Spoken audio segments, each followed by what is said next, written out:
Portable TV. Come watch with me. Now to a disturbing new report that says hundreds of millions of people around the world are facing famine or undernourishment as a result of increased conflict and the coronavirus pandemic.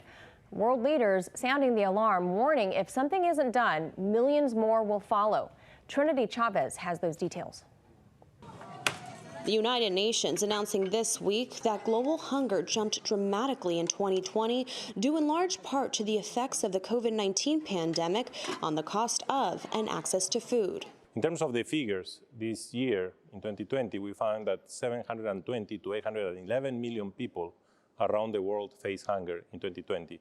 This number is approximately 118 million more people that were facing hunger in 2020 with respect to 2019. A report published jointly by 5 UN agencies said hunger outpaced population growth in 2020, with more than 9% of all people estimated to be undernourished.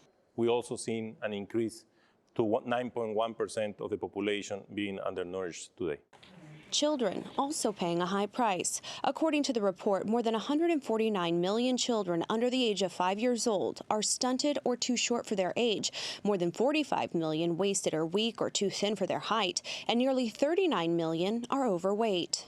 Globally, nearly 1 in 3 people in the world, 2.4 million people, did not have access to adequate food in 2020. And that is an increase of nearly 320 million people in 1 year. Africa facing the sharpest rise in hunger, where 21% of the population, 282 million, are estimated to be undernourished. That's more than double any other region.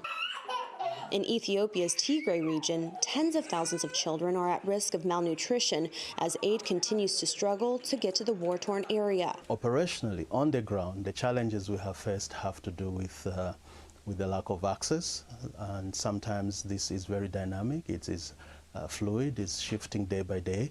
You could cross a checkpoint, a military checkpoint today, and that's fine. You go back tomorrow, they will not allow you to go through. And in Mozambique, Islamic extremists are trying to take over the oil and gas-rich province of Cabo Delgado, which is now contributing to the rapidly escalating humanitarian crisis and triggering a potential hunger emergency in the region. The violence being blamed for more than 2,000 deaths, and more than 700,000 people have been forced to flee their homes. They started shooting and attacking the village. At that moment, this baby was sleeping in the house. I went inside the house to take the baby, and they came in.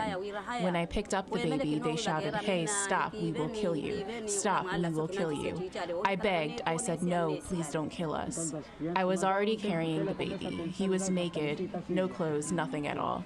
Asia also hit hard. According to the report, more than half the undernourished people, some 418 million, live in Asia, while 60 million live in Latin America and the Caribbean. The UN is also concerned that this will take the world further off course in reaching the goal of eliminating hunger and malnutrition by 2030, and warns that 660 million people may still face hunger by that target date. Reporting in New York, Trinity Chavez, RT.